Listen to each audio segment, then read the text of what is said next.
आज हम इस टॉपिक में पढ़ेंगे खनिज लवण। हमारे शरीर में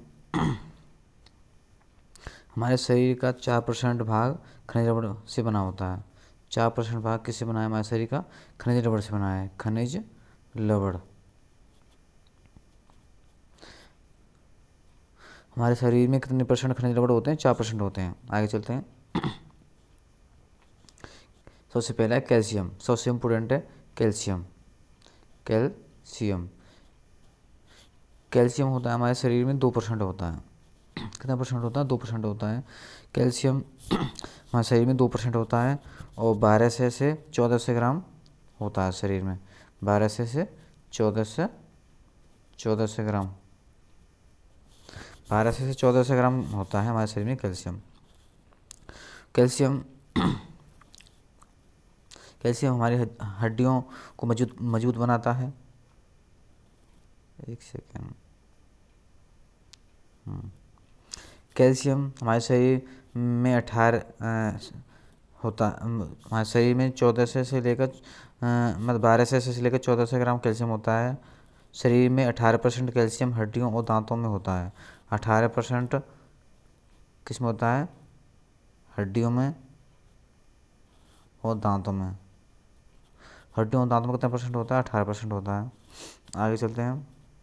कैल्शियम के मुख्य स्रोत क्या है? कैल्शियम हमें अंडा से मिलता है कैल्शियम, धूप से, सेब से, केला से और दूध से। कैल्शियम किससे मिलता है? केला से, दूध से, धूप से, सेब से और अंडा से। आगे चलते हैं। दूसरा हमारा पॉइंट फास्फोरस। क्या है फास्फोरस? फास्फोरस हमारे फास्फोरस भी हड्डियों के निर्माण में सहायता करता है। और हमारे शरीर में 1% होता है फास्फोरस और 2% क्या होता है? कैल्शियम। 1% होता है फास्फोरस। हड्डियों के निर्माण में सहायक होता है। हमारे शरीर में वैसे कितना होता है फास्फोरस? 500 से लेकर 700 ग्राम। आगे चलते हैं। आगे है पोटेशियम। फास्फोरस के मुख्य स्रोत क्या हैं? मूली खानी चाहिए, आलू बुखारा ये फास्फोरस के स्रोत हैं।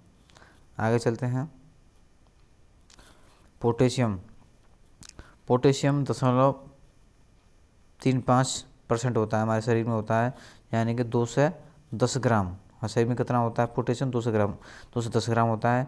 इसकी कमी से मांसपेशियां कमज़ोर हो जाती हैं और भूखे रहने की स्थिति में इसकी कमी हो जाती है। मतलब पोटेशियम की कमी कब होगी? जब हम भूखे रहेंगे, यानी से इसकी कमी हो जाती है। पोटेशियम अब भूखे रहेंगे तो पोटेशियम नहीं बनेगा। उसकी कमी से क्या? पोटेशियम की कमी से क्या हो जाता है? मांसपेशियां कमज़ोर हो जाती हैं। आगे चलते हैं। वेरी वेरी इंपॉर्टेंट है सल्फर। सल्फर से बहुत क्वेश्चन आते हैं। सल्फर कितने परसेंट होता है हमारे शरीर में? 0.25% होता है। 0.25% होता है हमारे शरीर में। कितना होता है? 0.25% होता है सल्फर हमारे शरीर में होता है। नाखून और बालों के लिए अति आवश्यक है। यहाँ से क्वेश्चन बनता है, नाखूनों और बालों के लिए क्या आवश्यक है? सल्फर। सल्फर से हम नाखून बढ़ते हैं हमारे और बाल भी बढ़ते हैं। आगे है सोडियम। सोडियम 0.15% होता है। सोडियम कितना होता है? सोडियम होता है 0.15% होता है। और सोडियम किससे प्राप्त होता है? नमक से प्राप्त होता है।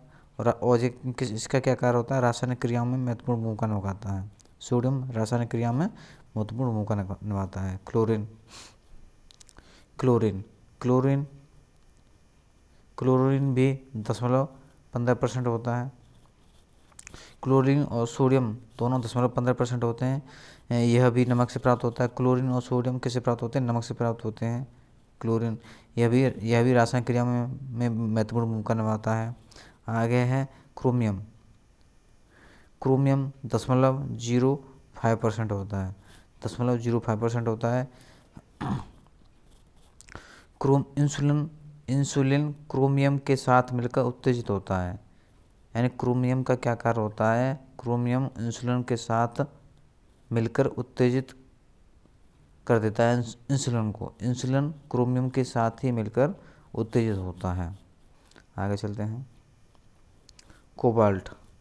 कोबाल्ट यह विटामिन B12, यह विटामिन B12 में सबसे ज़्यादा पाया जाता है। कोबाल्ट पाया जाता है और दूध में भी पाया जाता है। कोबाल्ट और किस में पाया जाता है? दूध में पाया जाता है। आगे चलते हैं। लोहा। लोहा लोहा लोहा 0.004% होता है शरीर में। कितना होता है? 0.004% होता है लोहा। और आयोडीन भी 0.004% होती है। आयोडीन और लोहा दोनों 0.004% होते हैं। और आयोडीन आयोडीन की कमी से कौन सा रोग हो जाता है? घेंघा। आयोडीन की कमी से घेंघा रोग हो जाता है। और लोहा की कमी से एनीमिया एनीमिया या रक्त अल्पता रक्त अल्पता रोग हो जाता है लोहा की कमी से। और लोहा का कार्य क्या होता है? लोहा का कार्य होता है रक्त निर्माण करना और हीमोग्लोबिन का निर्माण करना। लोहा का क्या कार्य है? रक्त निर्माण करना और हीमोग्लोबिन का निर्माण करना। और आयोडीन का क्या काम है? आयोडीन की कमी से कौन सा रोग हो जाता है? घेंघा रोग हो जाता है। चलो आज के इस टॉपिक में इतना ही बहुत है। जय हिंद, जय भारत।